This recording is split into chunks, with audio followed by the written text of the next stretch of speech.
தாவேக்கால நேற்று அடுத்த கட்ட நடவடிக்கைகள் இப்படி கோபிச்செட்டிப்பாளையத்தில் கட்சியினுடைய தலைவர் நீங்கள் ஒன்றிணைஞ்சு இந்த சுற்றுப்பயணம் இது போன்ற நிகழ்வுகளை எதிர்பார்க்கலாம் சார்.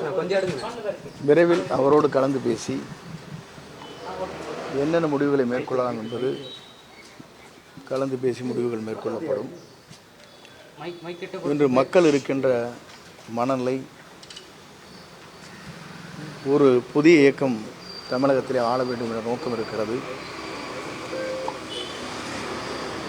அது இன்றைக்கு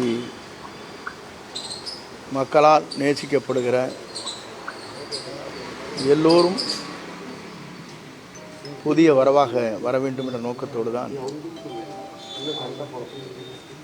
தமிழக வெற்றி கழகம் இதை தலைவர் இன்றைக்கு சுற்றுப்பயணத்தை மேற்கொண்டு பல்வேறு பணிகளை ஆற்றி வருகிறார். அவருடைய பணிகளை பொறுத்தவரையிலும் 2026 என்பது மக்கள் சக்தியால் ஆட்சி விடத்திலே அமர்கிற காலம் உருவாகும். இல்லைங்க, அது சொன்னோம்னா பிரச்சனை வரும். தயவு செஞ்சு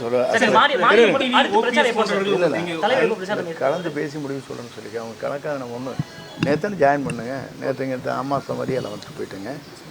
நான் முடிஞ்சதுக்கு பிறகு இன்று ஊருக்கு போகிறேன். நிறைய மேரேஜஸ் இருக்குது, ஒரு 40-50 மேரேஜ் இருக்குது ரொம்ப க்ளோஸ் சர்க்கிளில்.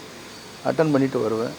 வந்ததுக்கு பிறகு அவருடைய கலந்து பேசி என்ன முடிவுகளை மேற்கொள்ளலாம் என்பது அவருடைய கருத்து அறிந்து நான் சொல்லுவேன். மக்கள் சந்திப்பு இயக்கம் ஈரோட்டில் எப்போ நடத்த திட்டமிட்டிருக்கீங்க சார்? அது அவர் கலந்து பேசி அதற்கு பிறகு அவருடைய ஒப்புதல் பெற்றால் தானே அதை நடத்த முடியும்.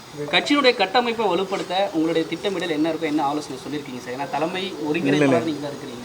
நான் பொதுவாக எப்படி நான் இது வரைக்கும் செயல்பட்டிருக்கேன்னு உங்களுக்கு தெரியும். எந்த முறையில் எந்த நிலையில் நின்று நான் பாடுபடும் என்பது நீங்கள் அறிவீர்கள். ஆகவே அந்த நிலையில் நின்று ஆட்சி மாற்றத்தை உருவாக்கி அவருடைய தலைமையில் இந்த தமிழகம் வெற்றி நடை போடுவதற்கு அயராது உழைப்பேன்.